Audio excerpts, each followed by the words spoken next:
Hey, Woody, what's your favourite Jeffrey Combs movie? I love The Frighteners too, Lisa. You've got very good taste, Woody. Hey, give him a microphone. He might have some good thoughts about this episode.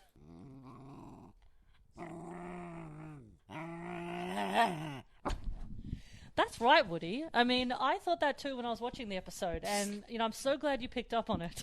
Hey, Cherry. Welcome to Reanimates, bitch. Yay. Yeah.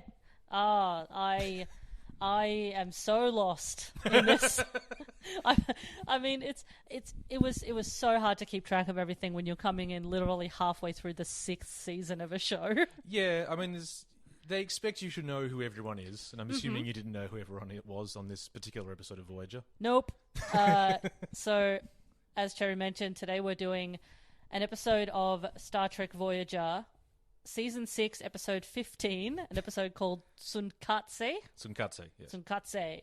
I was very reticent to do this episode because I was like, there's just going to be so much unpacking to do of like every character, and obviously it's just a one-off with Jeffrey Combs in it. But then I was like, nah, I'm going to do it. Sorry, Woody is also here.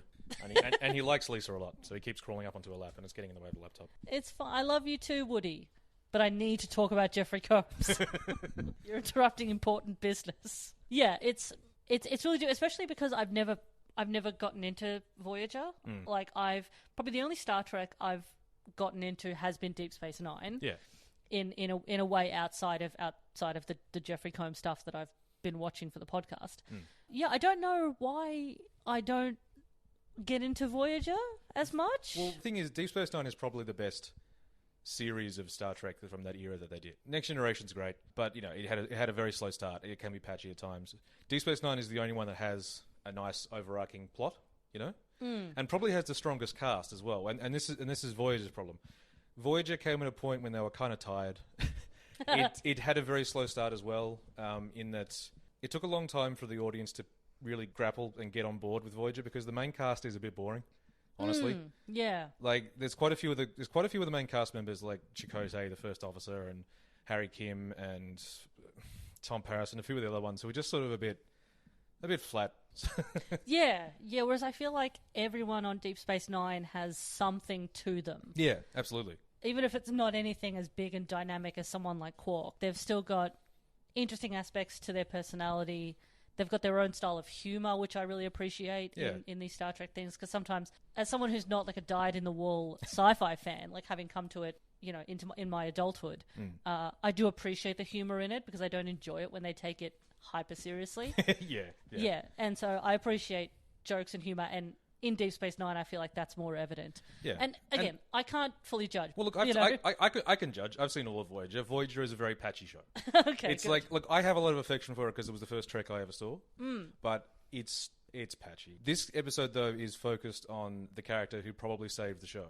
Yeah. Which is Seven of Nine. Jeri Ryan. Yeah, she's great, and I can definitely see how between her and even though we don't see Captain Janeway obviously very much in this episode. No, she's not really around. I can definitely see how having a few really standout actors playing good characters helps, and I can see how it went for so long based on that. But there's too many other aspects of it that I just don't find interesting enough. Yeah, that was always Voyager's problem to some extent. Jeri Ryan, there was actually a woman playing a character who Jeri Ryan sort of replaced in terms that she was the young pretty lady in a nice dress. They had that character before, was this character called Kess, but she ended up being kind of boring as well. So they offed her and brought in Seven, who was an interesting character. She's a former Borg drone. So the Borg being one of the big villains of Star Trek, or this race of hive mind. It's basically one big hive mind that have really powerful ships and are very hard to fight. And she's a human who was taken as a drone as a child, grew up in the collective, and then the Voyager crew pulled her out. And so she had to learn how to basically be a human again. And that's usually her deal. Yeah. She's exploring aspects of her humanity. And I can see that in 2021 being the plot of an entire series on its own, to be honest. Sure, yeah. Yeah. Like, that's interesting enough. And it's funny as well because the other character who ended up being quite interesting on Voyager had the same thing, which is the Doctor. You don't get much of him in this episode, but he's the holographic Doctor. Yes.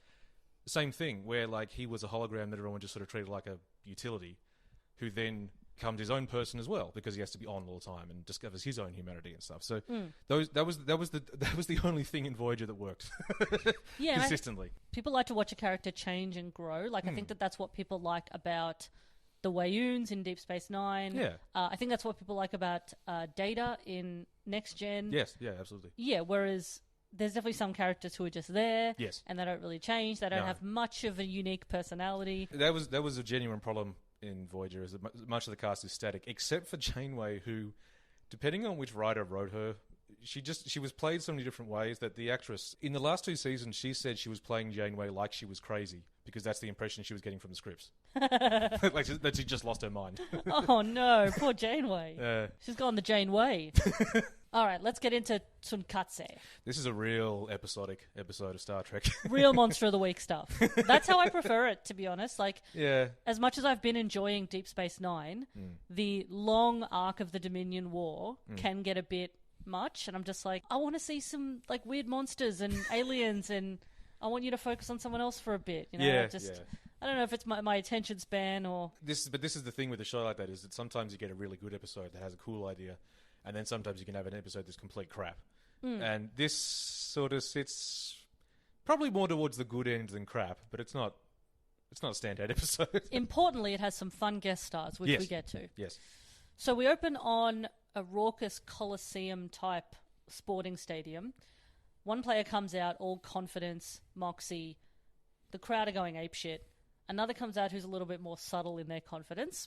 They fight and they have these... I don't know if you have a better explanation for them, but they have these coloured lights on their hands and feet that seem to give them electric shocks. Yeah. Is that a good description? Yeah. Chakotay explains it at some point, where he's just like, the whole point of the game is you're wearing these stupid bodysuits, and you got a light on your chest and your back, and you got 2 lights on your fists, and your object is to punch your opponent in the light, because if you do that, they get an electric shock. Yeah, so the object is to hit theirs and protect your own. And the other thing is that the second guy comes out who's very quiet in his confidence is Hirogen, which was a recurring villain from from Voyager, specifically. There's this race of nomadic hunters who are normally a pain in the ass.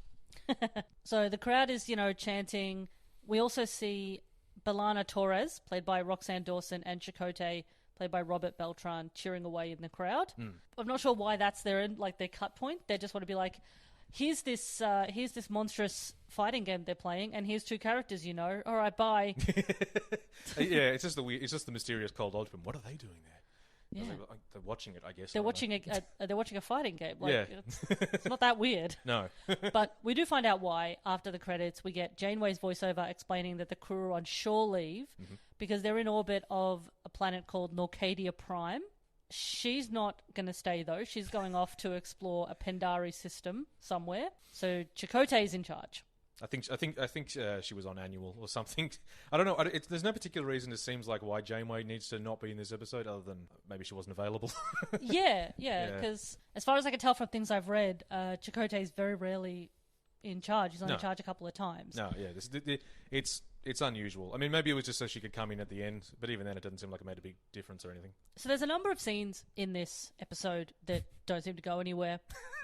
One of the it's not really even a plot line, it's just a thing that happens in this episode, is that Neelix, played by Ethan Phillips, Chakotay and B'Elanna go to the cafeteria and they see Neelix, who's like boiling up this lotion for his skin because he got a sunburn. Yeah. See, this is... It's mentioned twice in the episode about his sunburn. Yeah. I looked up pictures of Neelix because obviously I wasn't familiar with the show, and I was like, does he have sunburn, or is his skin like that? Because he's got a very colourful skin design, like the character, whatever type of alien he happens to be. Yeah, he's just kind of red on one side. He's like, if knowing what he looks like normally, one half of his face is more red than usual. This is what I mean where I say that the cast is mostly kind of boring. Is this is all they can ever, like, whenever you have to have a B plot, like consider the A plot B plot breakdown of this episode. A plot. 2 characters are kidnapped and forced to fight to the death in a bloodsport arena.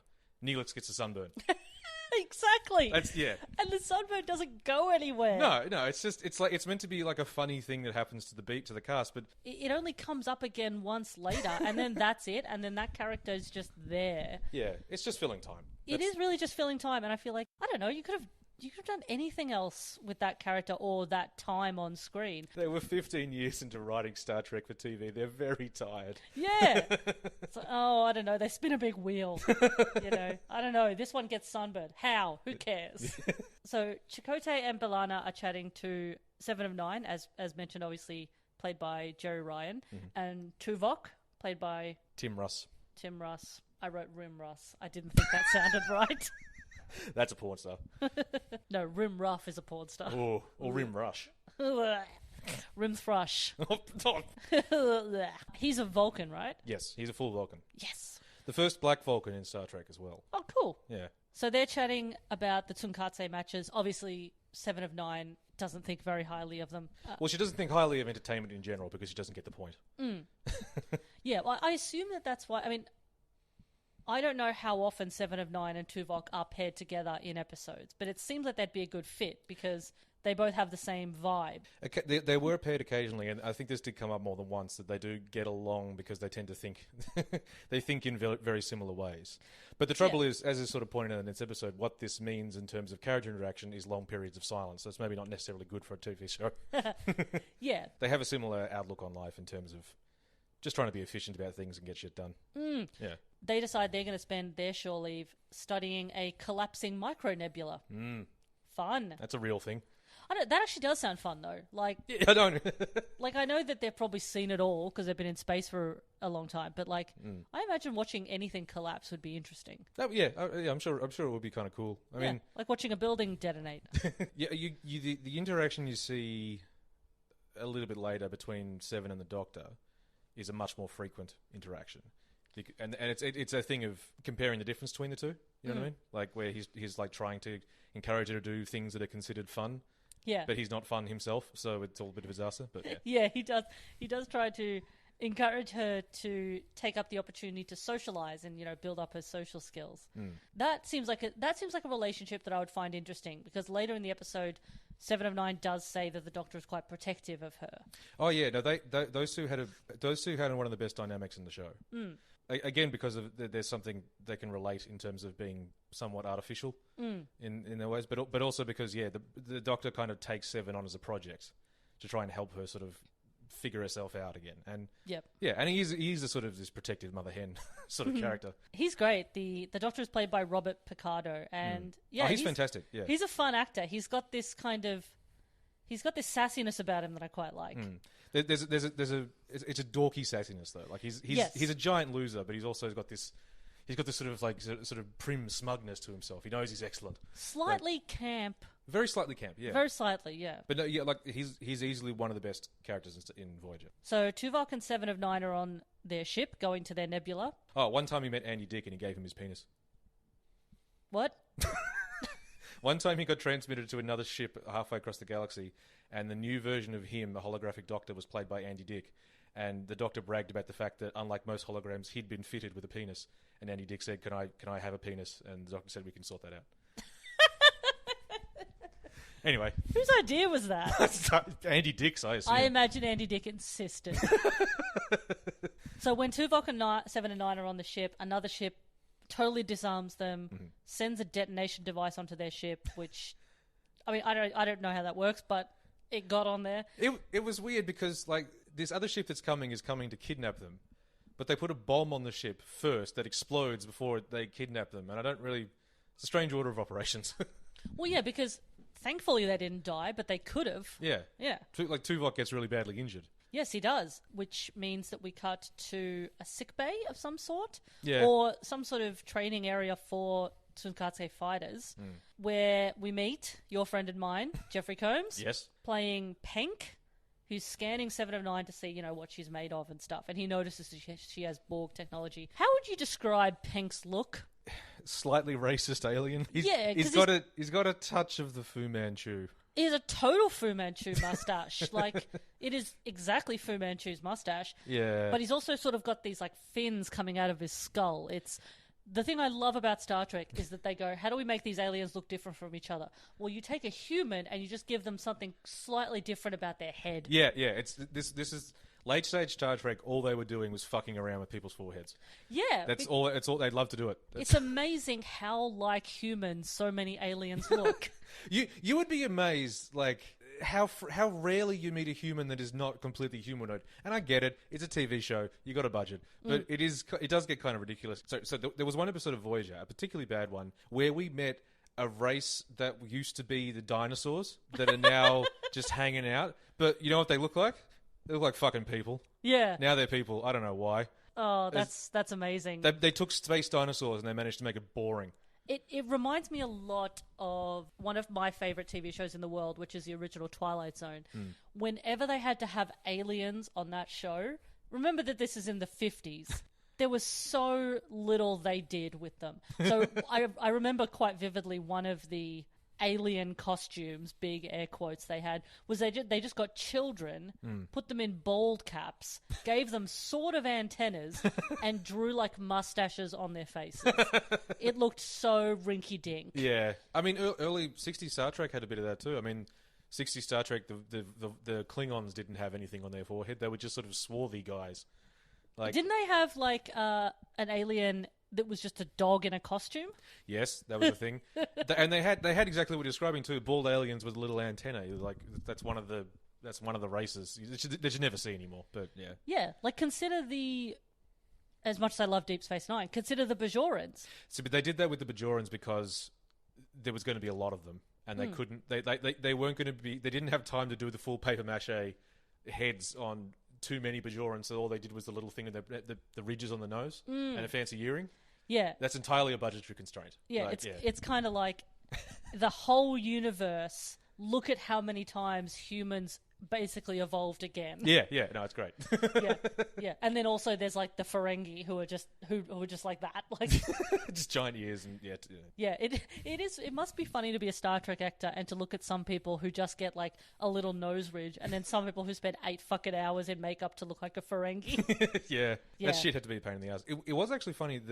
A couple of years ago they did like a big restoration of Deep Space Nine, of Next Generation, which was a lot of it was shot on film. So they wanted to make like a Blu-ray, 4K restoration. But what they found was when they blew it up and restored it, you could really see the dodgy makeup work. Oh, because it was too high definition. Now it used to be fine on a shitty old TV. Yeah. But now you could see like the makeup lines and Well, it's just of the time. You have to. Just take it as it's all well and good to look at something that's 50 years old or whatever and be like, that looks shit. But it's like, at the time, it looked how it looked. It's just that you didn't used to be able to tell because, it did kind of take you out of it that you'd look at Worf and you could see like where the latex met his forehead and stuff. Yeah. It's important that they're putting in the effort. That's all I care about. They're having fun. I remember when I first watched this episode after having watched Deep Space Nine, Penk and the Hirogens' voices were driving me nuts for about 5 minutes before I realised, it's just Weyoun and Martok. Yeah. Yes. So we do actually meet, apart from Jeffrey Combs, obviously, who's been in a huge amount of Deep Space Nine and Enterprise. There's also the Hirogen hunter that we meet later is also played by J.G. Hertzler, who was also Martok in Deep Space Nine. So there's like 2 Deep Space Nine guest stars in one episode and someone else fun later.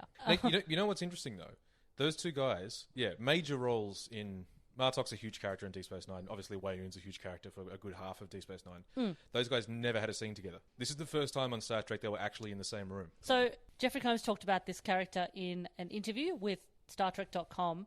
He calls Penk the Don King of my quadrant.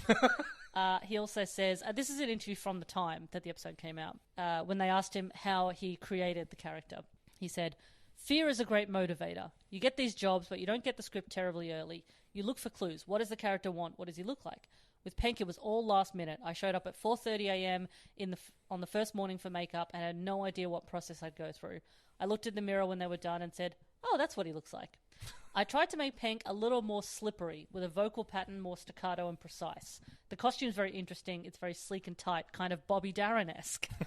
If you think of Weyoun as kabuki, then Penk is more like lizard smooth, sleek, and slippery. Yeah, so I sort of see Penk as somewhere between Weyoun and Shran from Enterprise. Yeah. Because he has that weaseliness of Weyoun, that middle manager smarminess that Weyoun has.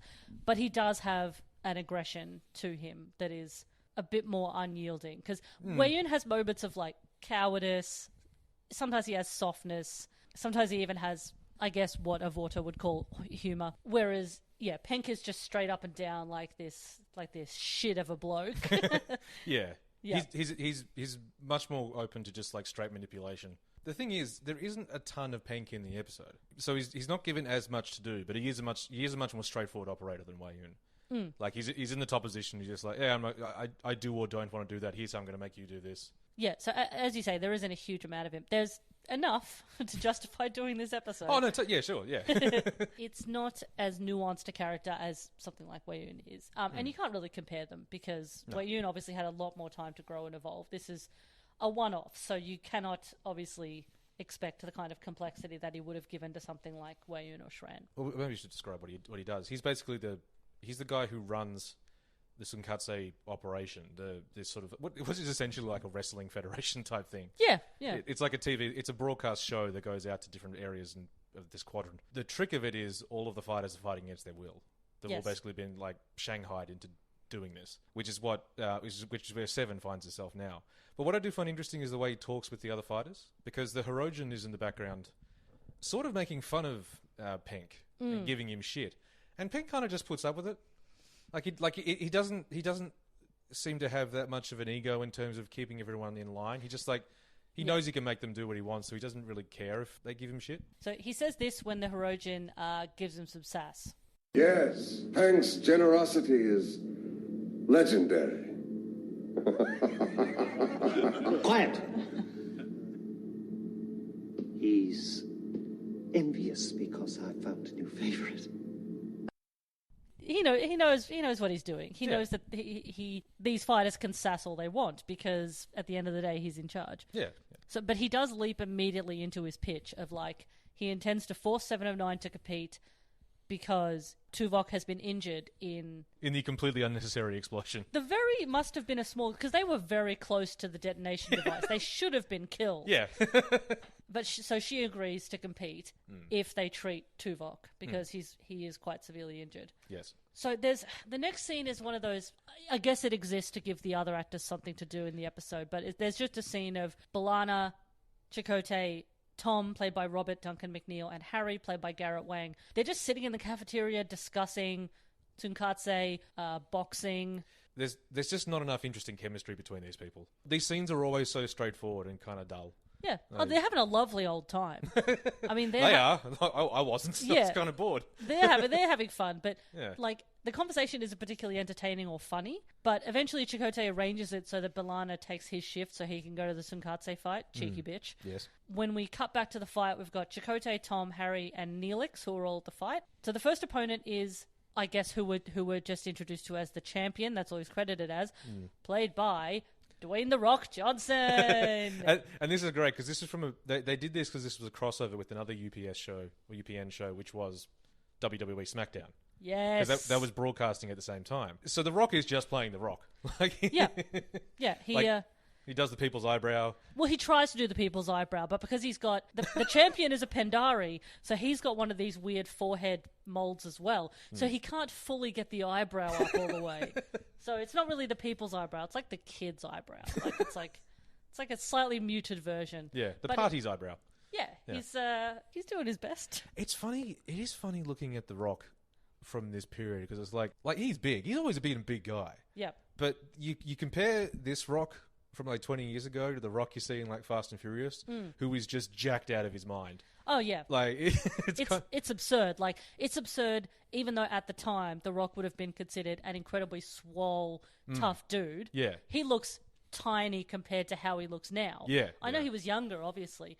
And this was a period when he was a fucking professional wrestler. He was already jacked. Yeah, he was one of the most jacked people you could find. I would argue you would probably need to be more jacked to be a wrestler than you would to be an actor.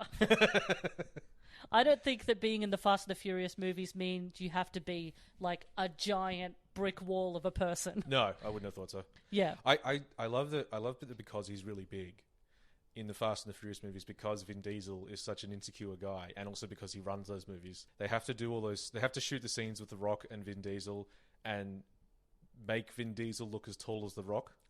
So I can't always film this scene, but there's a scene where the two of them are standing in this driveway, and they try like a perspective trick.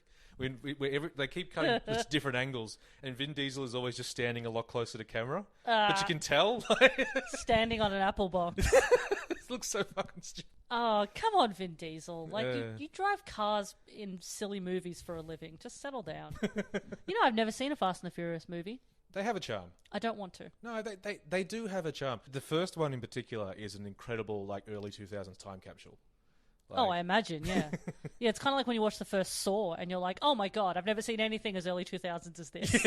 Yeah, I've seen the trailer for the new one on TV. They have a magnetic car. So they turn a magnet on and other cars get pulled into them, and then they turn it the other way and the car gets shot off into another car. And that's That movie is asking me to believe that Vin Diesel and John Cena are brothers. Fuck off insulting my intelligence with that shit. Well, this is what I mean. Vin Diesel wants you to believe he's bigger than he is. So Tom actually says something fun where he says, I hear they have a tendency to throw their opponents into the stands when referring to the Pandari. That's like a funny little wrestling joke, I guess. Yeah. There's a lot of little wrestling references. I mean, he does the... What's that move that The Rock does? The rock bottom? Yeah, he does the rock bottom at one point. Yeah, there is a lot of wrestling moves in his fight. They're obviously very shocked when 7 of 9 comes out as the second opponent. They're like, what the fuck? No! And they're shouting to get her attention, and what you learn is that 7 is not there. It turns out that the fight is being transmitted from a different location than the pit where they watch it. Yeah. Clever. Yeah, they're just watching a hologram. What's fun is that when they're yelling out to 7 of 9, they're calling her 7, which makes sense. But it sounds a lot like, and this is such a deep cut for people, but it sounds a bit like that episode of Friends where Monica is outlining women's erogenous zones. 7, 7, 7, 7, 7, 7, 7, 7. So the champion beats 7, obviously. Unfortunately... Well, that's the thing. The 7 had The Rock up on the ropes at one point, but she hesitates. Yes. And then he kicks her ass. Yeah, so she has a lot of issues with the idea of Tsunkatse in general, just because of the ethics of violence in the name of sport. And the episode touches on it as well. There's a couple of characters who, I guess, voice the writer's perspective of the parallel between Tsunkatse and something like boxing, which is violence as entertainment, and how debased that is. Yeah. Well, so, like, that's on the one hand, you got Chakotay, who's like really into boxing and is a champion boxer, and it talks about how boxing is great. And then, later on, you have the doctor going, boxing's fucked. Yeah, he's a bit more straightforward. In that Star Trek interview, Combs said that both Jerry Ryan and The Rock like really leaned into their parts, like the really well choreographed fight scenes. I think he said, Jerry, poor dear, was very sore after the first day, but she rose above the pain. The Rock did his own stunts. He really is an amiable fellow and was a lot like a little kid running around on the set. I love that description of The Rock. Like, I love the idea of The Rock being on the Star Trek Voyager set, like running up to people and being like, hey, this is cool.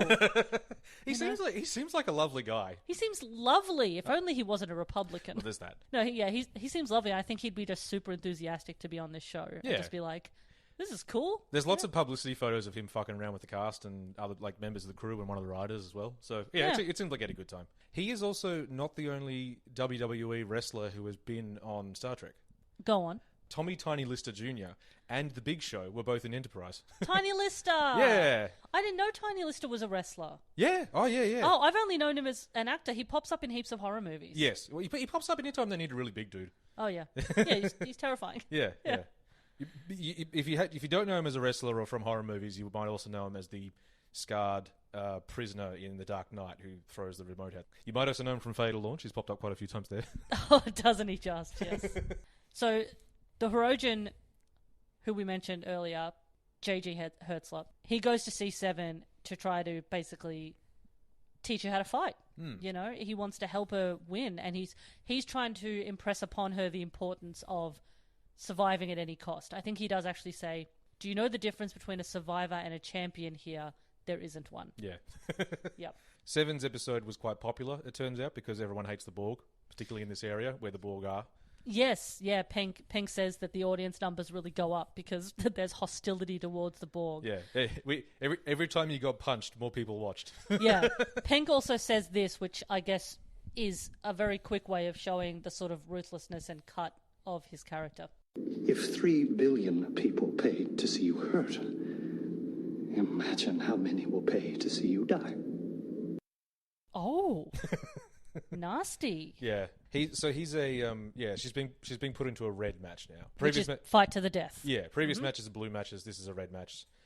And the Hirogen tells her, I know who your opponent's going to be, and I can show you his weaknesses. So I'll train you. The Hirogen, we learn a bit more about him when he teaches Seven how to fight. He explains that he was separated from his son, forced to be a fighter, and he tells Seven not to sympathize with your prey.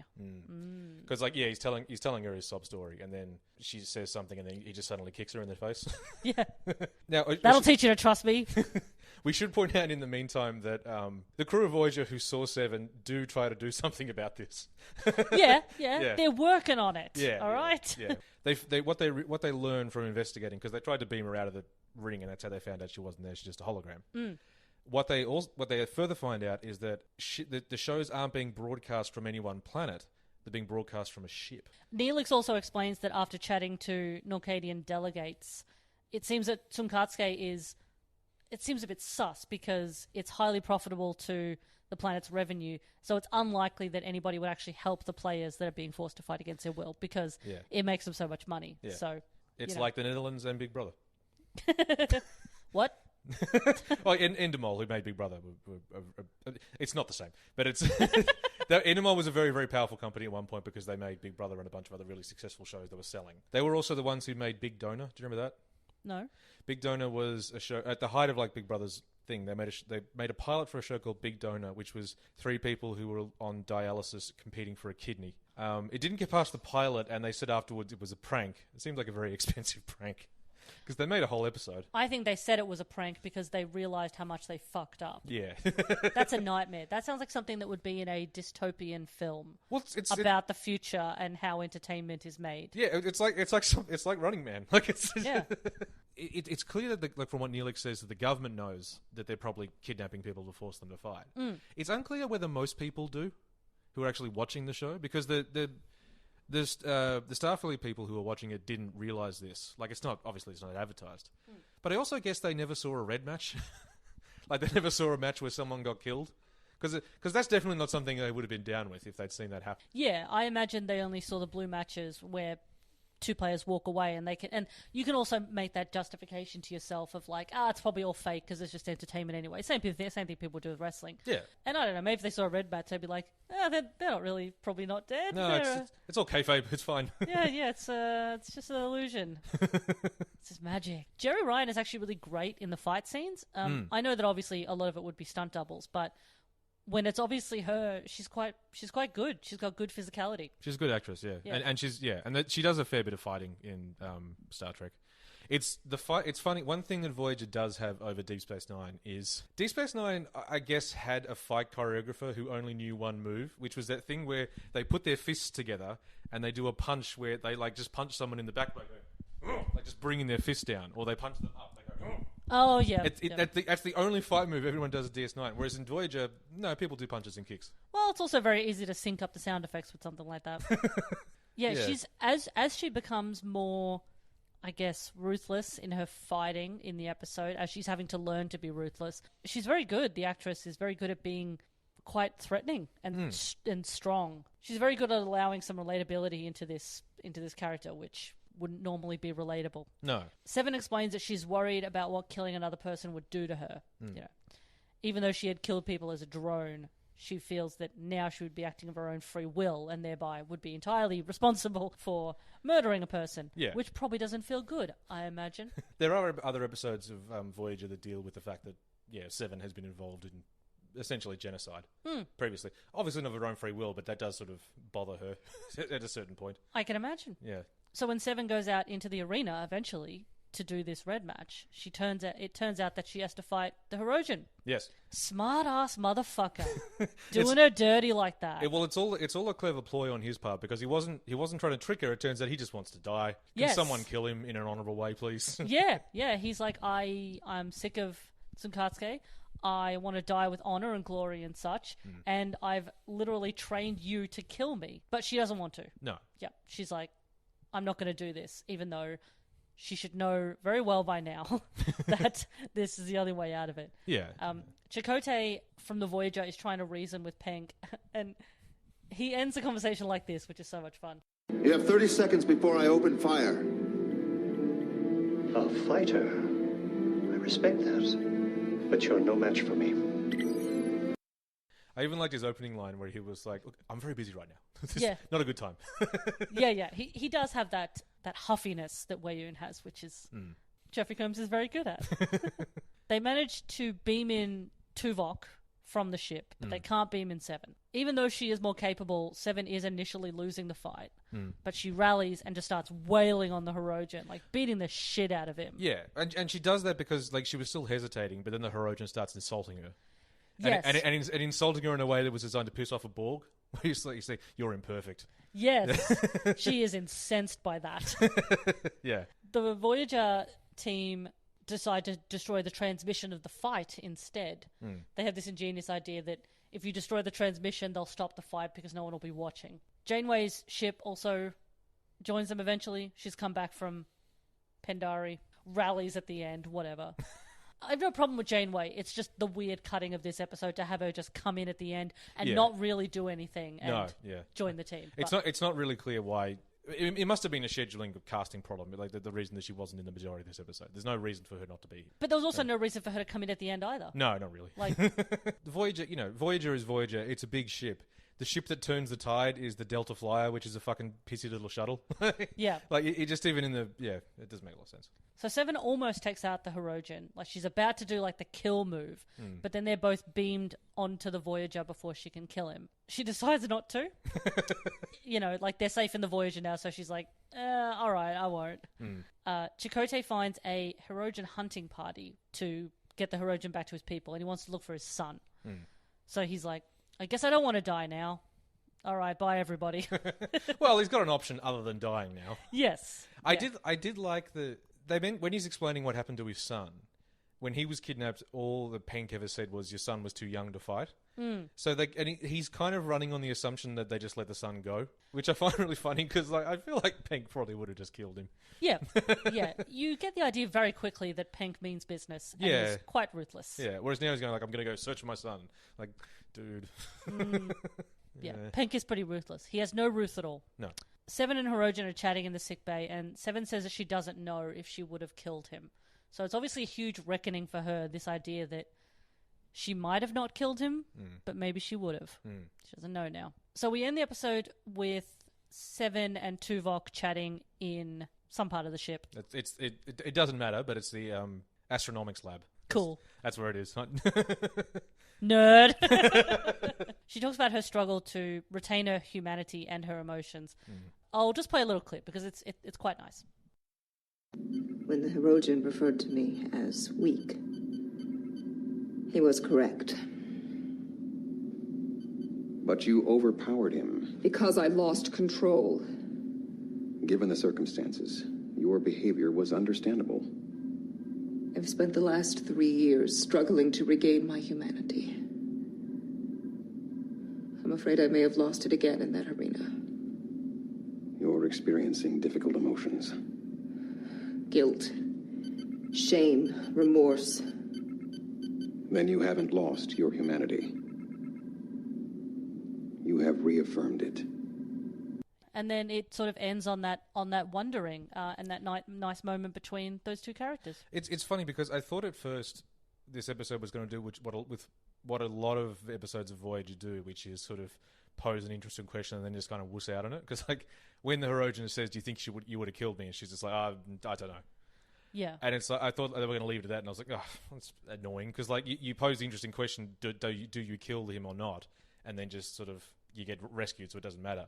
But I think the thing of saying her thinking about the fact that like I'm really torn up about the fact that I might have killed someone as a demonstration, and then Tuva pointing out that is a demonstration of you still being human is actually like an interesting point for a Star Trek episode. So yeah, because initially on the face of it, saying I don't know sounds like a cop out. Yeah, you could kind of look at it and be like, oh, it was clear that they just didn't know which tone.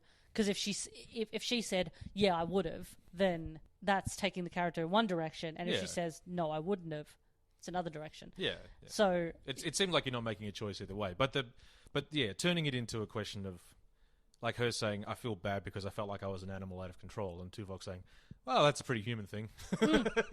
Yeah. That's normal. Yeah. Well, yeah, because you said that she was taken by the Borg when she was like 6. Yeah, very young. She's emotionally stunted in a lot of these ways, and also it's almost completely forgotten the period when she was just straight human. And she's an adult. Like, she's probably in her 30s. Yeah, so she spent the majority of her life as a drone.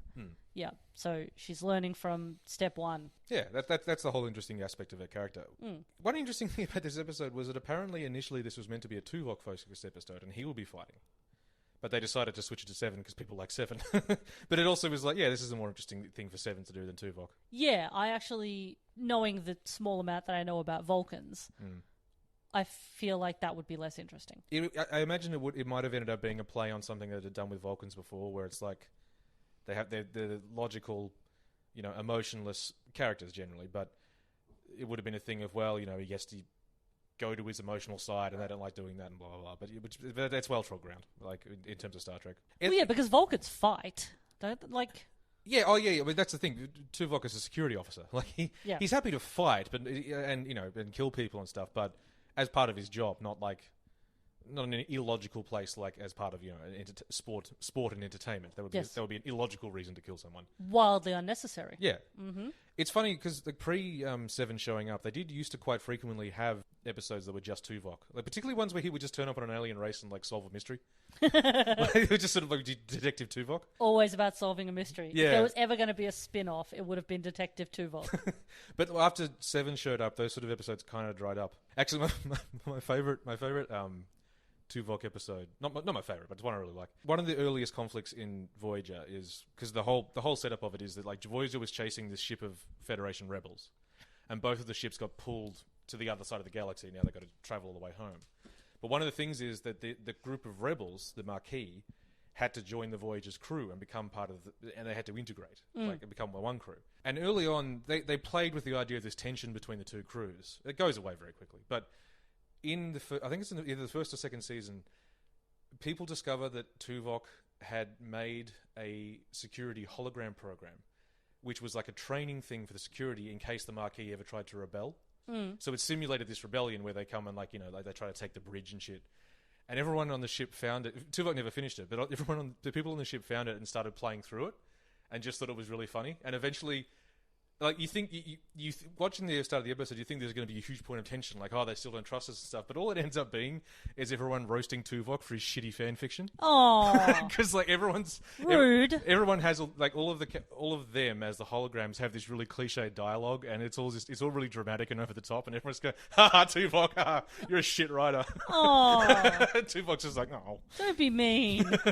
He's doing his best. So that's Tsunkatse. I am positive that every time I've said it in this episode, I haven't said it right, but I don't care now. Well, it's probably a made-up word anyway. But yeah, I mean, what's funny is that is actually like not that atypical episode of Voyager, because it was very episode of the week a lot of the time. Alien of the week. That is kind of the Voyager experience, to be honest. I'm glad that Jeffrey Combs found something interesting to do with the character, and it wasn't just like a rehash of, the characters that he would have been obviously really well known for. Because it must be hard to basically create a character. Like, from what I've heard of him talk about, the process of creating Weyoun or Brunt, basically you don't get much time in character, in costume, to work with the costume, work with the prosthetics, figure out what you can do, figure out the personality that this character should have. Like, it must be really challenging, and he really struck gold when he got something like Weyoun, which we always come back to because it's his most well-known character. Brunt showed up before Weyoun,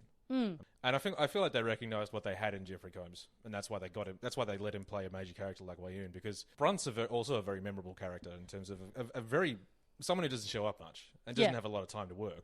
Well, in DS9, his actual very first appearance was as a one-off character called that's right. Tyron. He's a creepy rich alien that tries to buy a pornographic holosuite experience of with Kira. That's right. Yeah. He's trying to get Quark to make him a holosuite experience with her. He's really creepy. Yeah. But so that was the thing that really really got him into the DS9 universe, and they were like, I love what this guy's doing. it's a real talent to make these characters stand out in this show sometimes, because there's a lot of generic shit happening, and like you say, the constraints of making a show in the way they made shows back then, because they don't make TV sci-fi in that format that much anymore. No. It was impressive how much character he was able to cram into these characters without much time. And Pink's another good example. Like, yeah, Pink also does a thing that I noticed that Wei Yun does, which is, I mean, I've realised that I've dug myself a hole trying to do a physical demonstration of something on an audio podcast, but he does that sort of creepy finger thing that Wei Yun does, which is just sort of standing there putting the tips of your fingers together menacingly in a way of like pondering and plotting. Yeah. Theatrical pondering. Yes. Yes. Well, a lot of the best Star Trek characters come from people who do have a background in theatre, I've noticed. Oh, fuck. No, this is like one of the most fun things about DS9. 3 of the main characters, Sisko, Dukat, and Garrick, are all these gigantic hams. Like, they've all come from theatre, and they all just love to get up and monologue and make a big speech. And whenever they're in a scene together, it's just so much fun watching these guys chew scenery at each other. They're great, especially Sisko. Like, I think, like, he's probably one of the main reasons why I love DS9 above all else. Like, there's an episode, and this is going way off track, but there's I forget the name of the episode where Sisko is kind of transported into this dream or an ulterior universe of some sort where it's set in the 1950s. Oh, yeah. Where they're all sci-fi writers. Yeah, they're all the actors are all like human versions of their alien selves, and it's amazing. Like, it's such a well-written and performed episode. But he in particular in that episode, because at the time I was just kind of jumping around DS9, like just watching different episodes based on what people had said about them online and stuff. And I watched that and I was like, this is TV. Yeah, he fucking goes for it in that episode. Oh my God, he's amazing. And now I've gone back and I'm watching it from the start, and he's so good. He has this energy about him that's absolutely chilling sometimes. No, he's great. But that's what I mean. Like you said, all these theatre dudes, like, which I think they must have learned from getting Patrick Stewart for Star Trek, for the next generation. Yeah. You get theatre guys. They fucking love it. Yeah. They're perfect for Star Trek. They know how to hit that level of camp. Yeah. And there's no point having a TV show like a sci-fi TV show like Star Trek and trying to have it all be nuance. Like, nuance is important, but essentially it's a fantastical concept that's a little bit silly. Yeah. So you might as well play with it a bit. If you're gonna pump out that many episodes, I think it's too difficult to really take it super seriously. Like, that's better reserved for probably anthology type stuff. Typically, I'm not talking about Black Mirror. I'm actually I'm so frustrated about Black Mirror because it kicked off a bunch of other attempts to make anthology sci-fi series, and a few of them were better, but because Black Mirror was too big, they all went away. Like, there was one, it's Electric Dreams, which was like they were taking Philip K. Dick short stories and adapting them into like one-off episodes. Ooh. And it's a mixed bag. But there's a few of them that are really fucking good. All right, Cherry, anything to plug? Well, there's the podcast you're on, Pun Watch, which is still going. Yes. Yeah. For those who have not come here from that channel, Cherry and I do other podcasts as part of the Consumption Gang. Mm-hmm. You're always better at explaining the concept of Pun Watch. Am I? It's basically a quiz. It's basically a podcast game show based around puns. I give everyone stories, like news stories that had pun headlines, and they just get the content of the story and they have to guess what the pun was. So it's basically just people reading out puns. Yeah, and we write a lot of our own, which is fun. Yes. Of varying quality. That's the whole point. I like a song lyric pun myself. I've been enjoying doing those. No, that is super fun. And there's also another podcast called Failure to Launch with, I guess people who like film and TV would probably enjoy, where we look at failed TV pilots. Yeah. It's on hold for the moment, but there is a back catalogue of over 100 episodes. Huge back catalogue. I recommend, I think the Mr. Ed episode is probably really fun. I remember that being an insane show that we had to watch. Yeah, that was a mental show. I always say that the start of season 2, Tarzan in Manhattan with Joe Lara, is a really good starting point. Tarzan in Manhattan. Also because it's all come screaming back to me. Also because season 1, there's some good stuff in there, but we were younger and shoutier. Or screechier, in my case. So season 2, we'd mellowed out a bit and gotten into a groove. There's a lot of good stuff in the start of that season. We're very funny. I'm also on a podcast called Anime Slushie, which you might have guessed is about anime. Myself. Oh, I thought it was about slushies. No. Myself and my friend Mary Cagle, who's also known as Cube Watermelon, who does a few different webcomics. We just talk about anime. Yeah. Often it's about really bad shows that we sort of break down. And like this is when I say bad shows, I'm not just talking about it's badly produced. I'm talking about anime, so sometimes it gets real bad. We tend to talk about Ruby a lot, which is an American anime-esque type program. Which is, if you've listened to Fatal Launch, understand that I've seen a lot of bad TV. Ruby is the worst TV show I've ever seen. God. And it's into its 9th season and it's still going. It's a remarkably broken program. Yeah. What's the opposite of high praise? It's whatever that is. H Bomber Guy, who does YouTube essays, is quite a funny guy. He analysed Ruby once and he described it as holistically bad. Every single aspect of the show is bad. So we talk about that a lot too. But we also talk about things we like too. And we also do, if you're wondering what new anime is out there, we often do sort of taster episodes for the stuff that's coming out in new seasons. And there's usually a couple of shows worth watching. So yeah, if you wanted to listen to two nerds ramble about anime, that's worth a listen. Well, I mean, they've just listened to two nerds ramble about Jeffrey Combs and Star Trek, so presumably that's right up their alley. Yeah, one would hope. And that's on YouTube as well as usual audio formats. You're on the socials, I imagine? Yeah, I'm on socials, Phoenix_feet. And yeah, Anime Slushie is I think at Anime Slushie, and it's also the same on YouTube. If you go to the YouTube version, Mary drew cute cartoon versions of us that talk. I love those. They are so cute. I mean, that's why it's called Slushie, because her username is Cube Watermelon, and my last name's Cherry. Yeah. So it's like a fruit slushie. Oh, but about anime. That's adorable. Yeah. Well, as usual, you can find Reanimates at ReanimatesPod on Twitter and Instagram. You can also find the podcast on YouTube if you so desire. I will say that the videos I put up of my episodes of the podcast are not as interesting or animated as the Anime Slushie ones. Like, look, it's the point is you can go to YouTube and put it on in the background while you're doing something else on your computer. Yeah, put it on at work. Yeah, exactly. Forget your job and listen to me. And on Tumblr as well at Reanimates Podcast. Tumblr. Oh, yeah, there is so much Jeffrey Combs love on Tumblr. Shout out to my Tumblr folks. Really useful if you need a very, very specific GIF. Love Tumblr for that. Yeah, GIF repository. GIF mines. Ah. I've been down digging in the GIF mines for Jeffrey Combs content.